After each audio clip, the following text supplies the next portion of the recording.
कळवण शहरातील घाण कचरा कळवण नगरपंचायतीच्या मार्फत बेहडी नदीच्या पात्रात टाकण्याचे काम अनेक वर्षांपासून चालू आहे।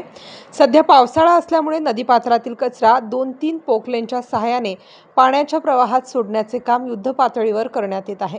तो कचरा बेहडी गिरणा संगमावरून थेट मालेगावच्या गिरणा धरणात वाहत जात असून त्याचा कळवण, देवळा, सटाणा, मालेगाव तालुक्यातील गिरणा काठावरील गावांना पाणीपुरवठा करणाऱ्या तसेच शेतकऱ्यांच्या विहिरींना याचा मोठा दुष्परिणाम भोगावा लागणार असून त्यामुळे आरोग्याचे प्रश्न, दुर्गंधी यासारख्या गंभीर समस्यांना नागरिकांना तोंड द्यावे लागणार आहे।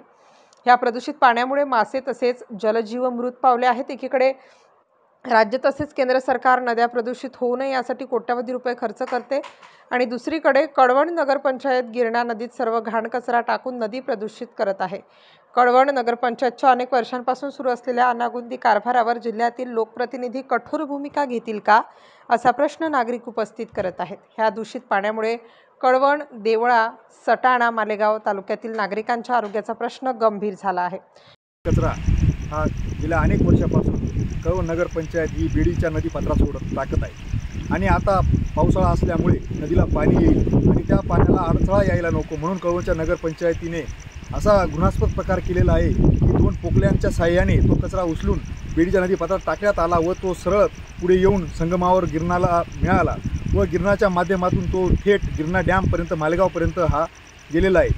ह्या प्रदूषित पाण्यामुळे अनेक मासे मृत झालेले आहेत, जे जलजीव आहेत ते मृत पावलेले आहेत आणि हे विषारी पाणी हे कळवण तालुका असेल, देवळा तालुका असेल, सटाणा तालुका असेल किंवा मालेगाव तालुका असेल या ज्या गावांना पाणीपुरवठा करणाऱ्या ज्या विहिरी आहेत या नदी काठालाच असल्यामुळे या विहिरींमध्ये हे पाणी गेलेलं आहे। शेतकऱ्यांच्या विहिरीमध्ये हे घाण पाणी गेलेलं आहे आणि याचा मोठा दुष्परिणाम, याचे मोठे आरोग्याचे दुष्परिणाम हे या जनतेच्या आरोग्यावर होणार आहेत आणि यातून सगळ्यात मोठा फटका जो आहे हा कळवण तालुक्यातील किंवा पूर्ण मालेगाव जिल्ह्यापर्यंत हा होणार आहे। या सर्व गलतान कारभारावर जे जिल्हा प्रशासन असेल किंवा जे राज्य सरकार असेल यावर काही कारवाई करणार का? कळवणच्या मुख्याधिकारी किंवा आरोग्य अधिकारी असतील किंवा नगराध्यक्ष असतील किंवा आरोग्य सभापती असतील यांच्यावर कठोर कारवाई करण्यात यावी अशी आम्ही छावा क्रांतीवीर सेनेतर्फे मागणी करत आहोत। कारण याचा हा गंभीर परिणाम तुम्ही आता बघू शकता। या गिरणा नदीचा हा जो संगम आहे हे आज गिरणा माय म्हटलं जातं।